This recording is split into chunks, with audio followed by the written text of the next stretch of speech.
Assalamualaikum warahmatullahi wabarakatuh. Alhamdulillah rabbil alamin. Wa bihi nasta'inu ala umuri dunya waddin. Salatu wassalamu ala asyrafil anbiya'i wal mursalin. Sayyidina wa habibina wa syafi'ina wa qurrati a'yunina Maulana Muhammadin wa ala alihi wa sahbihi wa anshabihi wa adudihi ila yaumiddin amma ba'du. Subhanaka la ilma lana illa ma 'allamtana innaka antal alimul hakim. Rabbi shrah li sadri wa yassir li amri wahlul 'uqdatam min lisani yafqahu qawli. Pada bapak-bapak dan saudara-saudara hadirin jemaah Majlis Ta'lim Malam 1 Masjid Jami'at Ikhlas bersama segenap pengurus DKM Masjid, pengurus Majlis Taklim dan pengurus wilayah yang insyaallah kita semua senantiasa dimuliakan dan diberkahi oleh Allah Subhanahu wa taala. Mari sama-sama kita baca Ummul Quran Suratul Fatihah untuk membuka dan mengawali pengajian kita pada malam hari ini. Mudah-mudahan dengan mukjizat, karamah dan barokah daripada surah Al-Fatihah, Allah senantiasa memberikan kepada kita iman, Islam, ihsan yang kuat, ilmu-ilmu yang manfaat, sehat afiat, panjang umur dan taat. Dimudahkan segala urusan kita dunia dan akhirat, dan Allah luaskan rezeki yang halal, yang thayyib, yang berkah untuk ibadah kepada Allah, dan Allah sampaikan kita kepada ma'rifat husnul khatimah dan ridhonya di dunia dan akhirat. Sekaligus pada ini juga kita tujukan untuk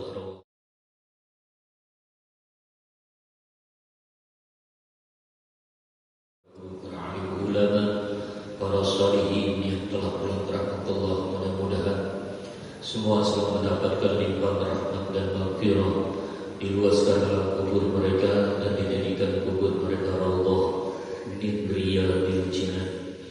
Lillahi ta'ala bidil kaniyah wa ila hadratin Nabi Muhammadin sallallahu alaihi wa alihi wasallam wa alihi wasahbihi wa azwajihi wa dhurriyyatihi radhiyallahu anhum wa ila jami'il anbiya wal mursalin والملائكة المقربين والأولياء العارفين المحققين والعلماء العاملين والشهداء والصالحين خصوصا إلى حضرة الشيخ أولياء شيخ بن حسن السجيلي وإلى حضرة سلطان أولياء شيخ مؤمن بن القدير الجيلاني وإلى حضرة سلطان أولياء شيخ بهاء السبتي وإلى حضرة شيخ عبد الرزاق الترمسي والشيخ عبد السلام وإلى أهل السيكي ودوري نساء وإلى أهل الشباب الجالو وإلى أهل شرمك المشتكين بمشاك شرمك بالجليل المشتكين وإلى أهل السيكي أشهد الله المرزقين وإلى أهل السيكي هدي معبد السامعين وإلى أهل الشاشرة من الأيوب بنت بالجليل المشتكين وأصولهم وقريهم الشيطان لمزهم زوجاتهم ومن انتسب إليهم قدس الله أسرارهم وإلى حضرة سيدنا خضر عليه السلام وإلى جميع والدينا ووالدكم وأولادنا وأولادكم وبناتنا وبناتكم وقراباتنا وقراباتكم ومشايخنا ومشايخكم ومعلمينا ومعلميكم وأساتذتنا وأساتذتكم وإلى جميع المسلمين والمسلمات والمؤمنين والمؤمنات الأحياء منهم والأموات شيء لله لنا ولهم الفاتحة. أعوذ بالله من الشيطان الرجيم. بسم الله الرحمن الرحيم. الحمد لله رب العالمين الرحمن الرحيم مالك يوم الدين إياك نعبد وإياك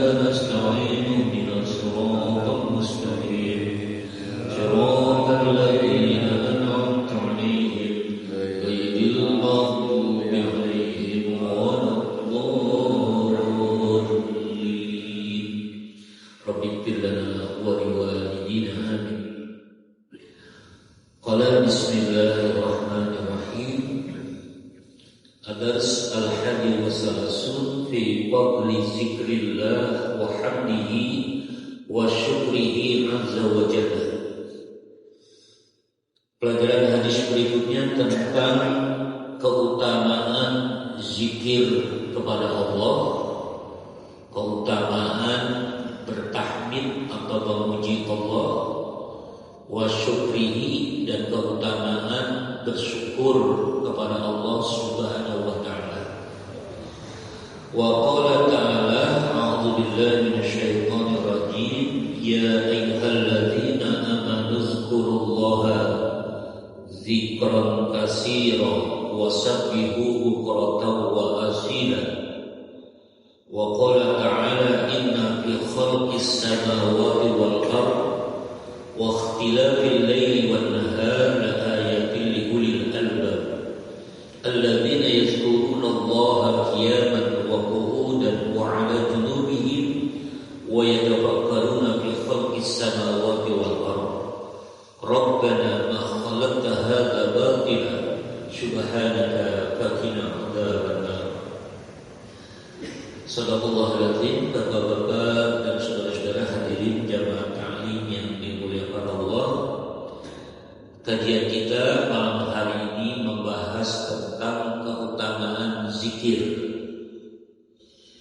Zikir ini merupakan salah satu ibadah yang paling fleksibel dan paling gampang dikerjakan ketimbang kita zikir atau membaca kalimat-kalimat yang lain. Zikir ini banyak manfaatnya. Di antara manfaatnya untuk menghidupkan hati yang mati. Hati mati. Ya, lebih bahaya mana badan yang mati atau hati yang mati? Hati, ya. Hati mati tapi badannya masih hidup. Orangnya masih hidup lah tapi hatinya mati. Ini bahaya. Bahaya buat dia, bahaya juga buat yang lain.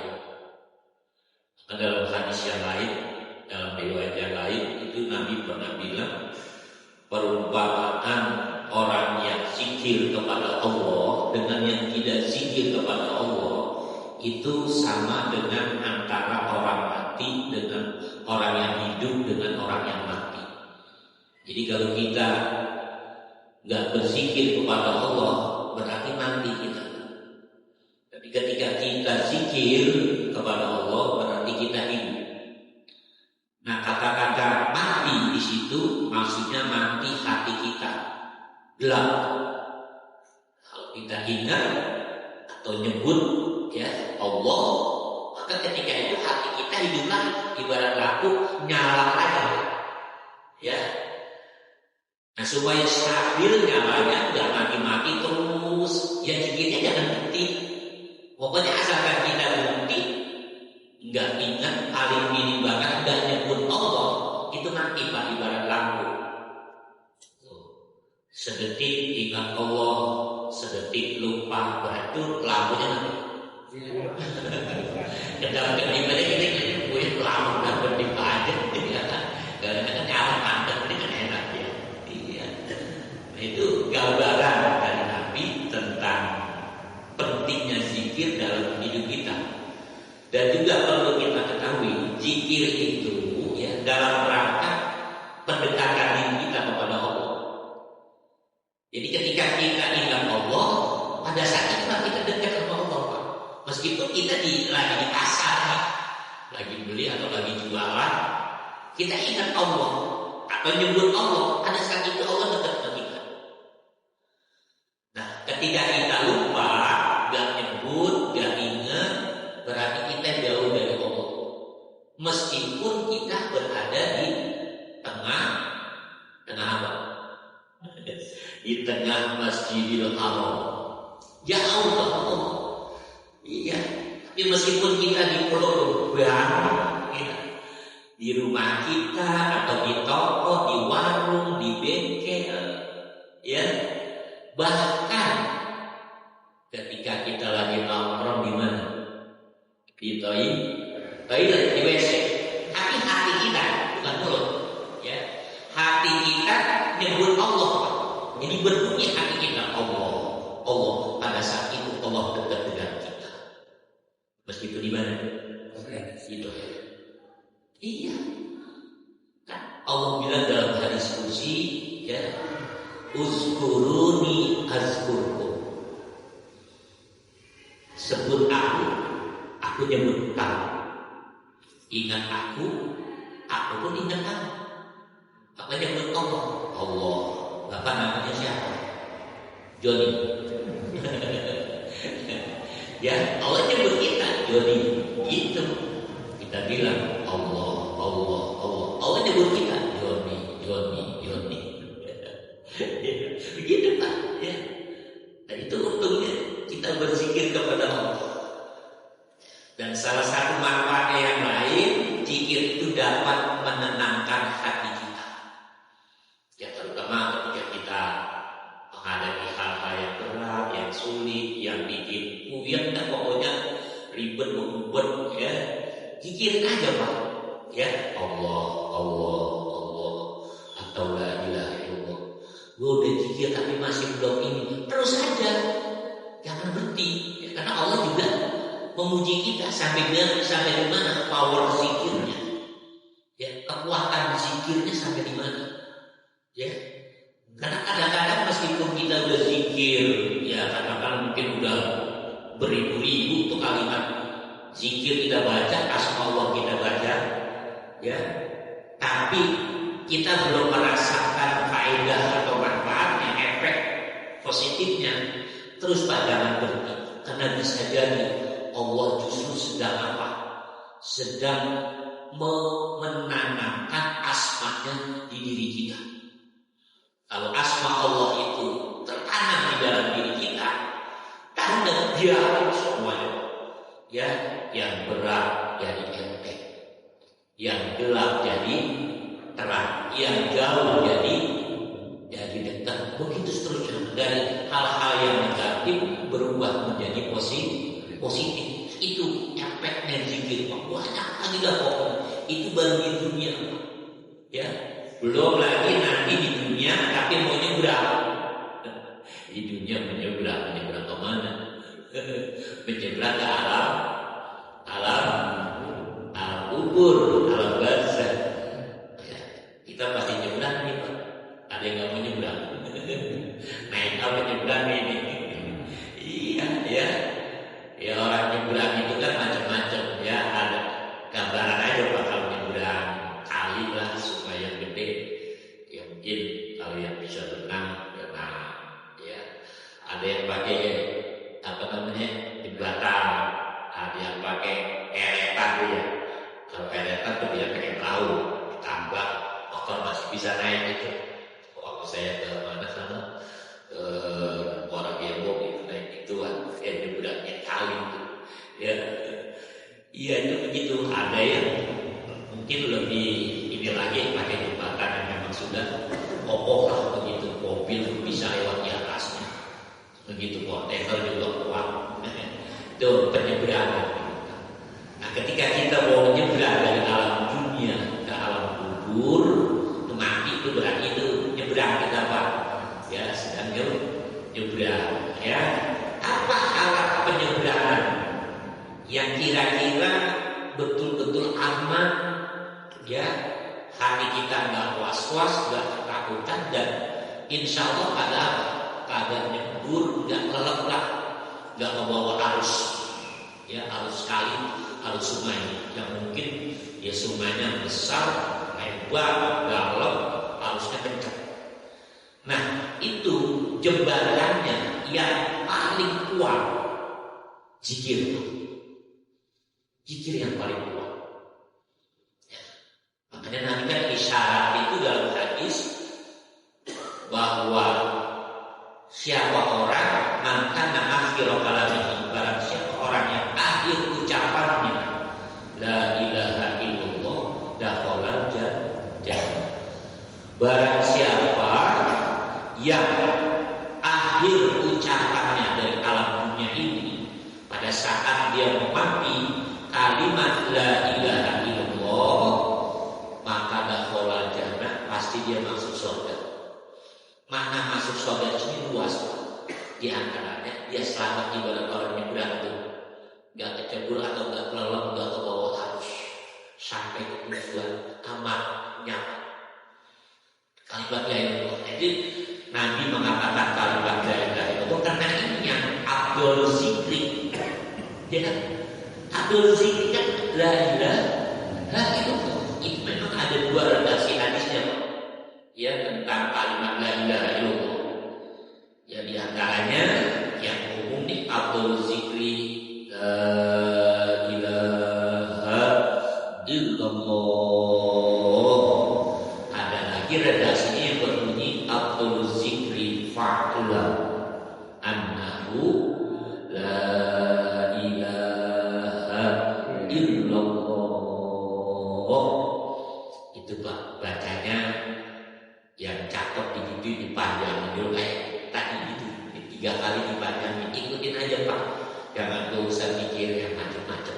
Ya, ini beda sih nada zikirnya. Ya, itu sebetulnya kalau dipikir begitu Pak, Bapak anak-anak gitu, lahnya itu diukir. Ya, dari perut ditarik lamalitnya itu. Ya, pas bunderan. Ya, pas bunderan lamalit kan bunder dia. Ya, kamu naik lagi, diputar tuh di dada kita. Ujung langkah itu adanya di tubuh, di sentral apa? Akal, otak. Ya, karena di situ ada 2 benih Pak, benih kebaikan, ada benih keburukan. Itu disodok pakai lamarin. Ya, biar apa?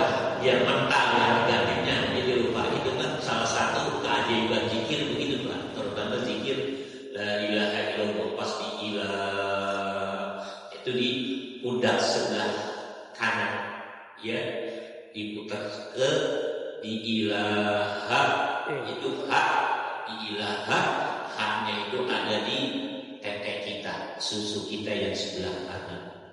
Illallah, illa di pundak kiri, pas Allahnya di tete atau susu kita sebelah kiri, disitulah letak jantung. Ya, nah jantung itu bahasa Islamnya atau bahasa rohaninya namanya organ hati. Jadi jantung yang organ itu dalam bahasa rohani Islam namanya hati. Jadi biar asma Allah itu masuk ke dalam lubuk hati kita. Itu menggempur daki-daki kotoran-kotoran hitam yang nempel di hati kita. Itu yang bikin hati kita suka was-was, bingung, pusing, apalah gak tenang, gak nyaman. Itu karena itu digempur pakai asma Allah. Nah, itu tentu gak cukup sekali 2 kali, diseringin, namanya mudawamah, continue gitu Pak, diseringin gitu. Ya paling tidak ketika selesai sholat 5 waktu, mungkin waktunya sempit, ada hajat, mau kondangan, mau apa, mau ini, mau itu, ya udah ada ilmunya 3 kali aja kita itu yang panjang begitu. Ya, itu manfaatnya nanti kalau memang dia benar-benar asma Allah itu nanti di penghujung hidup kita insya Allah bisa baca la ilaha illallah itu Pak. Karena kan bagaimana kebiasaan kita, jadi kalau kebiasaan kita la ilaha illallah ya nanti setiapnya la ilaha illallah. Kalau kebiasaan kita buset ya nanti akhirnya buset. Iya, tarik buset, ya kan. Kalau biasanya sialan ngomong ya kan yang keluar. Biasanya dikit-dikit orang ngomong anjing babi anjing, tak jadi air-air keluar itu. Keluar ditarik sama anjing gua bertambah sewot gitu. Ya kan gitu. Ada itu gua di anjing-anjing ini babi-babi. Gua buat cekek. Nah itu kesal dari Israel Pak. Iya. Jangan kita biasain kalimat-kalimat yang zikir, yang mengandung zikir keluar dari mulut kita baik selesai sholat maupun di mana aja kapan aja, gitu ya. Nanti kita juga bakal ditanya malaikat di alam barzah, di alam kubur. Kalau kita min ahli zikri atau min ahli la ilaha illallah, itu kemungkinan besar 99%, ya, meskipun ahli zikirnya belum tingkat tinggi, itu enggak ditanya Pak sama malaikat munkar wa nakir. Ya, malaikat munkar wa nakir itu sangat segan Pak dengan orang-orang ahli la ilaha illallah, dengan ahli zikir Pak. Males nanya kenapa, ada masalah dengan munkar wa nakir, udah biarin aja. Iya, andai kata pun ada pertanyaan, insya Allah pasti bisa dijawab. Siapa yang jawab? Kalimat la ilaha illallah yang sudah tertanam di ruh kita Pak. Dia nanti akan menjelma, menjawab. Udah kamu tenang aja, biarin saya ngadepin munkar wa nakir. Enak kita terima, beres. Iya, iya. Nah, kalau nggak ada bagaimana? Nah itu, makanya kita lanjutkan, ya. Nah, nanti juga kita bangkit dari alam kubur, kondisi kita bagaimana? Ya, ketika kita bangkit dari alam kubur nanti Pak, itu kan kondisi fisik manusia itu nggak sama, nggak seperti ini. Ya, kalau yang memang dia min ahli zikri atau min ahli la ilaha illallah utuh seperti ini, sempurna, bahkan tubuhnya bercahaya, pakaian, ya, atau busana khusus itu sudah disiapkan oleh Nabi, sehingga kita nggak ngajak semua. Karena secara umum nanti kita bangkit dari alam kubur ya kayak bayi itu Pak, tanpa serelai benang, nggak pakai baju, nggak pakai apa-apa, polos saja, lajang bulan. Iya, ya kalau bayi masya Allah, iya, nah ini udah yakin, ya kan bagaimana malu kan, malu, ya kan gak enak banget, iya. Udah begitu kalau bayi kan lahirnya tubuh sempurna, bagus gitu Pak. Kita itu macam-macam Pak, nanti bangkit dari alam kubur. Ada yang kakinya enggak ada yang tangannya enggak ada yang tangannya kagak, kakinya kagak. Ada yang cuma sebelah, ada yang sepotong. Ya, gitu Pak. Palanya begitu, ada yang palanya babi, ada yang palanya anjing, ada yang palanya rusa, kucing, tikus, macam-macam Pak. Itu semuanya merupakan hasil dari pekerjaan di dunia sebetulnya. Ya, makanya kita dilarang rakus kan begitu Pak. Rakus itu kan sifat anjing. Iya, makanya dia bangkit dari alam kubur palanya anjing. Karena begitu dia rakus. Ya, awalnya udah gak kenal hal-hal yang penting enak untungin dia. Saking rakusnya, sampai kuburan dijual. Kuburan dilagi ukur aja, ada kuburan kan, kuburan banyak kan dijual gitu. Iya, saking rakusnya Pak, itu orang banyak kan.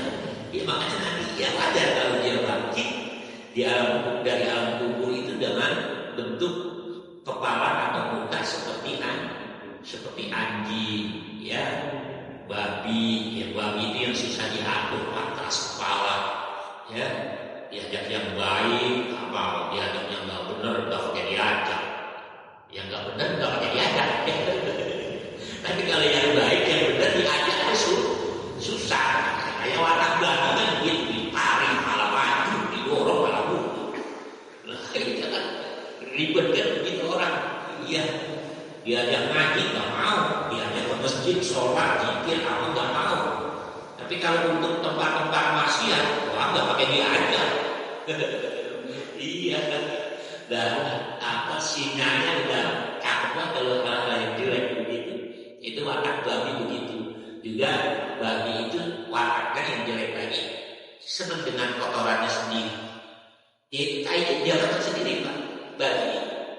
Kita belum pernah lihat babi kan. Dia dalam artian secara ini dan kehidupan. Kita kaya sendiri, kotorannya sendiri dia makan.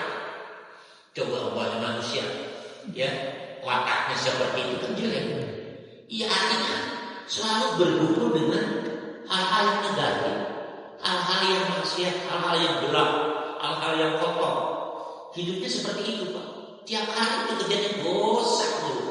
Maksiat, sampai tidurnya ini dosa. Kenapa tidurnya dosa? Boleh jadi tidurnya nonton bini orang. Dosa nggak? Ini contoh, Pak. Bagaimana mungkin dia tidurnya nggak maksiat ngantongin ekstasi, beta, ngantongin sabu-sabu. Itu lagi tidur. Ya kan, makanya tidurnya dalam keadaan dosa. Kalau tidur dalam keadaan dosa, bagaimana meleknya itu orang, Pak? Makanya nanti bangkit dari alam kubur itu kepalanya atau mukanya seperti di nauzubillah. Jadi itu dari sekarang kita terus, Pak. Karena karakter binatang, sifat-sifat binatang itu ya banyak nempel di dalam hati, di dalam jiwa kita, Pak. Itu nggak bisa dibersihin kecuali dengan asma Allah, Pak. Ya, dengan zikir kepada Allah Subhanahu wa Ta'ala. Ya, itu di alam kubur nanti dikumpulkan pada masa itu, Pak. Ahli la ilaha illallah, ahli zikir itu sampai depan, Pak. Ya, sampai depan, ya. Dan kita sekarang di dunia ya mungkin sholat berjamaah saatnya paling depan, belum tentu nanti di sana paling depan, Pak. Ya, tapi dipastikan kalau ahli zikir, ahli la ilaha illallah, meskipun mungkin waktu Jumatan ya sholat berjamaah adanya paling belakang. Kenapa? Ada paling belakang. Ya, tapi insya Allah dia paling depan nanti. Kenapa? Karena min ahli zikri atau min ahli la ilaha illallah. Luar biasa. Iya. Ya, nanti mau masuk surga itu pintu gerbang bisa la ilaha illallah Muhammadur Rasul. Itu gapuranya surga itu nanti itu, Pak, kalimat itu. Makanya nanti yang ahli itu otomatis pasti diistimewain oleh Allah Subhanahu wa Ta'ala. Dan kumpulnya dengan para nabi, para rasul, para wali. Enak kan? Ayo ya, kita belajar zikir, Pak. Supaya menjadi ahli zikir, belajar zikir lah. Masa tahu-taunya jadi ahli, ya harus belajar dulu. Ya, pengen ahli matematika, belajar matematika. Ingin ahli fisika, belajar fisika. Ingin ahli komputer, belajar komputer. Ingin ahli zikir, harus belajar zikir. Ingin jadi ahli la ilaha illallah, harus belajar la ilaha illallah. Makanya redaksi. Tadi ada dua, ya, yang nafsu zikri fa'la anakku. Itu artinya harus belajar la ilaha illallah. Ini yang jarang dipelajari, Pak. Jarang dikaji. Ya, belajar zikir sama belajar la ilaha illallah ini yang jarang. Ya, kalau yang lain nggak ada di mana-mana juga. Baik pengajian ya skala kecil sampai pengajian skala besar pun kadang-kadang itu nggak pernah dikaji tentang bagaimana belajar la ilaha illallah atau belajar zikir, ya. Karena Al-Qur'an itu bilang fas'alu ahla zikri in kuntum la ta'lamun. Bertanyalah kalian kepada ahli zikir kalau kalian tidak tahu, tidak ngerti. Nanya apa aja, Pak. Kalau orang ahli zikir tanya apa aja, insya Allah dia bisa jawab. Dan jawabannya insya Allah menenangkan hati. Itu yang terpenting. Dan pertanyaan dan permasalahan, ya. Kan kita namanya hidup, Pak, kadang banyak masalah, ya. Ada masalah ini, masalah itu dari sini, dari sana, ada macam-macam bikin stres. Yang kadang-kadang nggak ada tempat bertanya, ya. Mau nanya kemana ini, ya. Nah ini ribetnya orang-orang zaman sekarang begitu, Pak, nggak masalah.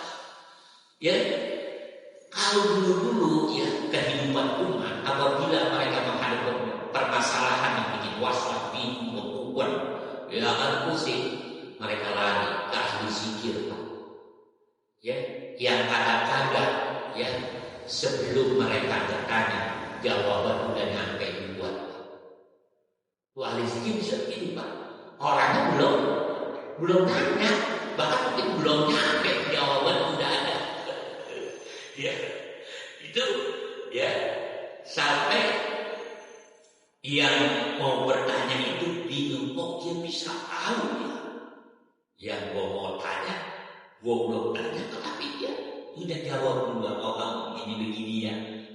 Akhirnya pasti yang datang mau tanya, ya, kok situ bisa tahu enggak?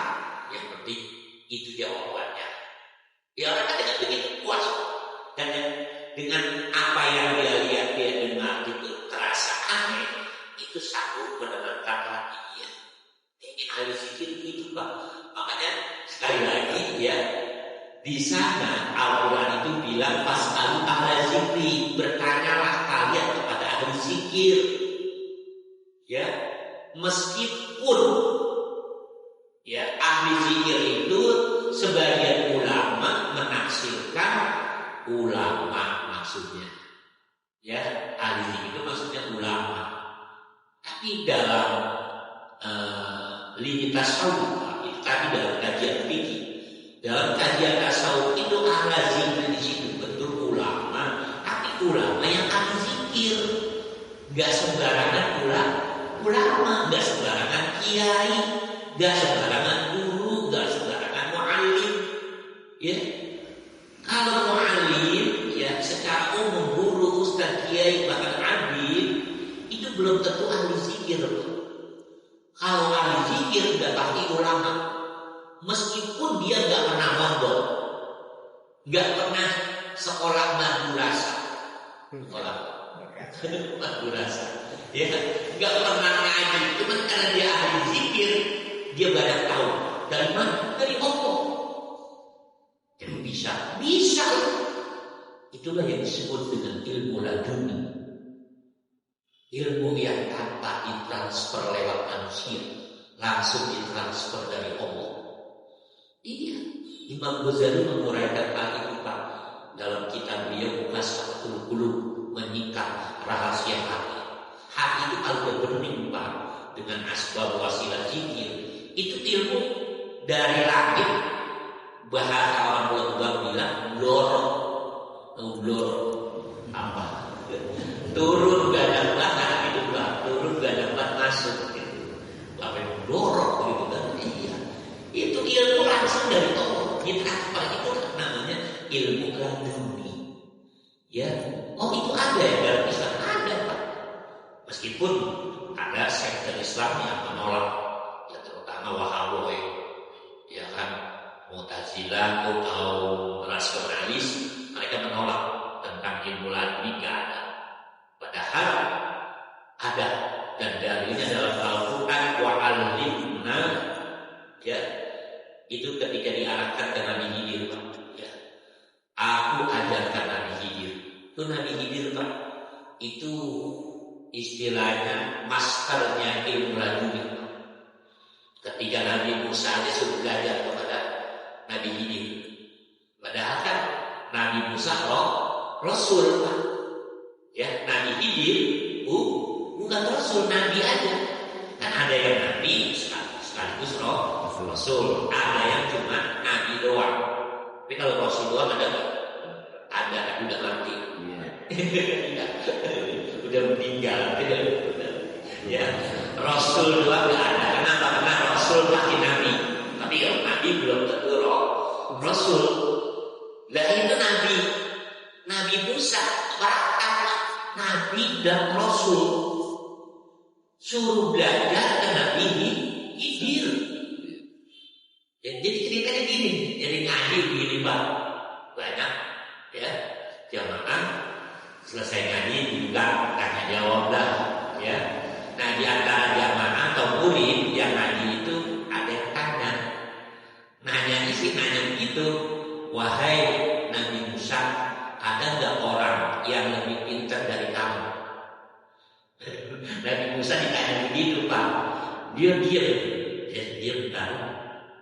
Ada kok ada, kayaknya gua doang kan? Nah gitu, kayaknya gua kenapa? Karena di dalam hati beliau itu kan gua Kenapa paling tinggi ya paling pintar? Begitu. Nah, akhirnya Nabi Musa jawab, untuk sementara ini kayaknya saya doang yang paling pintar, paling pandai. Kata Nabi Musa. Nah, gak lama kemudian turun Jibril. Ya, apa kata Jibril? Wahai Musa, ada salam dari Allah. Apa salamnya? Kamu salah. Gak benar jawaban kamu. Salah. Astagfirullahaladzim. Ya, saya mohon ampun kepada Allah. Saya mohon maaf kepada Allah kalau memang saya salah. Ya, yang benar bagaimana? Ada orang yang lebih pandai daripada kamu. Siapa dia dan di mana? Saya pasti akan berguru kepadanya. Saya siap menjadi muridnya. Ya ada gengsi Pak. Udah meskipun udah Nabi, udah Rasul, ya kita kadang-kadang gengsi bertimbang SPD ini aja gengsi. Ya, baru timbang MPD ini aja gengsi. Apa itu ngaji? Udah sarjana pendidikan Islam, udah master pendidikan Islam. Nah itu kita kadang-kadang udah dipanggil Ustaz, si ngaji lagi. Ya kan udah Ustaz harus ngaji. ya ngaji lah, saya juga ngaji Pak sama kiai saya. Iya masih ngaji saya. Kenapa? Ya memang masih bodoh, ya masih belum punya ilmu, ya ngaji lah. Ngapain malu-malu, ngapain gengsi-gengsi. Iya, apa lagi? Gak ada kita, gak ada apa-apa. Ya, kok gengsi lah. Itu ribet kalau begitu. Gak usah gengsi, ngaji belajar. Ya, meskipun mungkin ya kayak Nabi Musa itu kan pintarnya sekarang tiga beliau lah Rasul. Rasul itu tertinggi udah Pak dalam tingkatan peringkat manusia. Ya, di bawahnya Nabi, di bawahnya wali, di bawahnya ulama, di bawahnya syuhada, di bawahnya lagi sholihin, di bawahnya kita nih, rame-rame. Itu paling bawah, ya. Tapi lumayan paling bawah juga, ya kan? Ya, masih satu ini ya, satu jalur gitu Pak, ya. Nah itulah, ya itu ceritanya panjang itu, ya. Sampai akhirnya nanti Nabi Musa ketemu dengan Nabi Khidir. Yang jelas secara umum dia tinggalnya di daerah pesisir pantai. Karena Nabi Khidir itu Pak ibarat angkatan ya dalam sebuah negara. Beliau adalah apa? TNI AL panglimanya. Iya panglima tentara angkatan lautnya itu Nabi Khidir Pak. Ya kalau darat Nabi Ilyas angkatan darat masih itu Nabi Ilyas. Nabi Ilyas masih hidup Pak sampai sekarang. Itu Nabi Ilyas. Ya angkatan udara Nabi Isa. Nabi Isa masih hidup Pak. Tuh, jadi semuanya dijaga oleh Allah melalui orang-orang pilihan. Itu nanti punya anak buah lagi para wali yang tinggal ini kutub itu arakan ini arah semuanya dijaga oleh Allah. Melalui itu orang-orang pilihan. Maka setiap titik arah angin itu semua ada wali-walinya. Ya, bukan wali-wali biasa, wali-wali tingkat tinggi.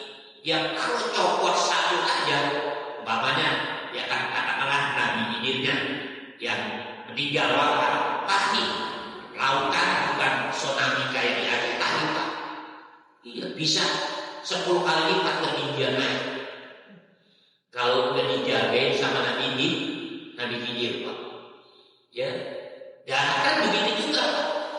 Kalau udah dijagain sama Nabi Ilyas, itu binatang-binatang buas terutama yang ada di hutan nanjak semua ke Pulau Tunggal Pak.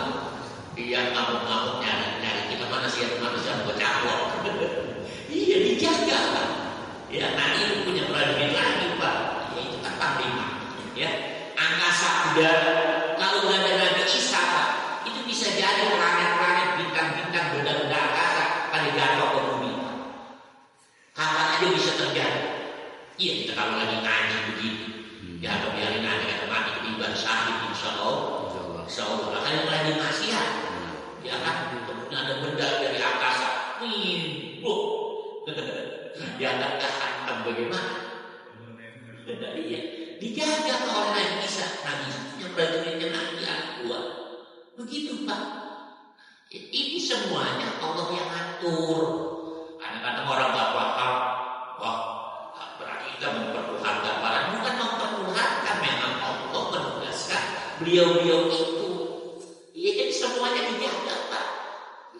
Ya, kita tinggal bersyukur supaya kita bisa ibadah dibikin itu semua oleh Allah. Supaya kita ngaji aman, sholat aman, kita puasa aman, lebaran aman, kita kesana kemari aman, sampai kita tidur pun aman. Coba kalau kita dijaga oleh Allah, ya kan? Kita lagi tidur bisa aja ular masuk rumah kita, bisa aja kelabang, ya kan? Bisa aja binatang-binatang lain yang mencelakakan kita, tapi kita aman semua. Ya, bisa jadi binatang-binatang buas yang ada di hutan-hutan Pak, semuanya keluar dari hutan, masuk ke kampung-kampung, ke kota-kota bagaimana? Ya, itu air laut Pak, samudra. Kita kan dikelilingi samudra India, samudra Cina. Ya kan kita air laut kan udah dijaga oleh Allah. Bisa kapan aja air meluap naik. Tapi semuanya dijaga oleh Allah. Coba Pak, telusurin hal-hal kayak begini, kita akan selalu bersyukur. Oh iya. Allah itu menciptakan kita dan memberikan kehidupan pada kita itu memang betul-betul ya bahasa manusiawinya itu bertanggung jawab itu.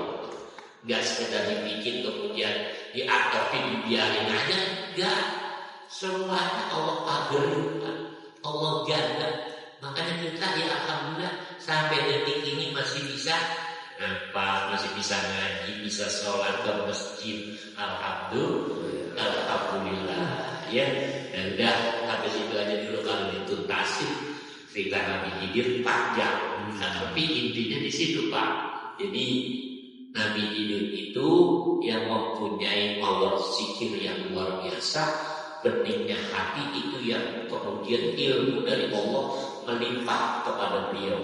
Dan intinya juga Nabi Khidir siap menjadi muridnya, ya meskipun harus melewati syarat yang cukup berat. Apa syaratnya? Cuma sabar, melihat kelakuan guru yang kadang-kadang irasional. Tetap tidak boleh komen yang macam-macam. Tunggu aja nanti penjelasannya dari guru itu.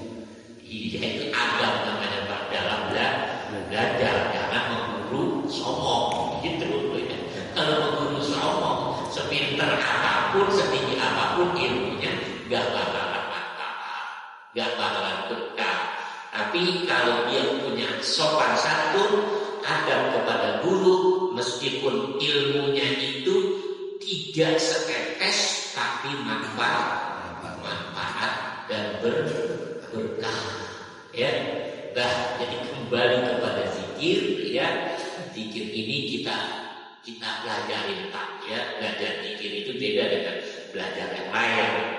Ya, kalau ilmu yang lain kan kebanyakan sebatas teori. Kalau belajar zikir itu harus langsung praktek Pak. Ya, harus langsung pegang lah paling enggak begitu PKM. Gak cukup begini begitu enggak. Jadi dibaca sekian kali enggak. Tapi harus betul-betul dipraktekin kapan aja, di mana aja, sering diucapkan kalimat Allah atau la ilaha illallah. Insya Allah nanti itu akan menjadi pembuka terjadinya proses dalam hati kita, dalam jiwa kita, sehingga nanti hati kita itu menjadi ya ibarat mata melek gitu Pak. Kita terus terang aja, kita kebanyakan sekarang ini mata hati kita kalau dibilang kotor, ekstrim banget, ya kan, masih merem itu ya. Meleknya masih melek gitu, gaya gitu ya. Siapa sih itu? Meleknya belum sempurna Bang. Angin tidur dibangun melek kan kadang-kadang belum jelas banget. Siapa sih lu? Ya kan pagi-pagi udah datang. Kita sambil puncak gitu ya kan.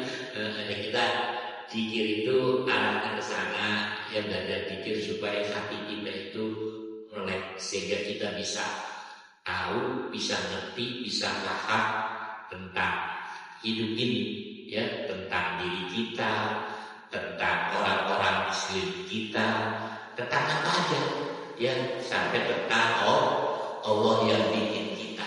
Kan begitu enak hidup aja. Nah, demikian dulu yang kita malam hari ini. Allah alam bisawab, mudah-mudahan Allah kasih jalan yang kepada kita agar kita bisa dan mau belajar zikir, yang mudah-mudahan kita semuanya Allah jadikan min ahli zikir. Lillahi ta'ala al-Fatihah. Bismillahirrahmanirrahim. Alhamdulillahirabbil alamin arrahmanir rahim yaumiddin. Ya iyyaka nasta'in wa nasta'in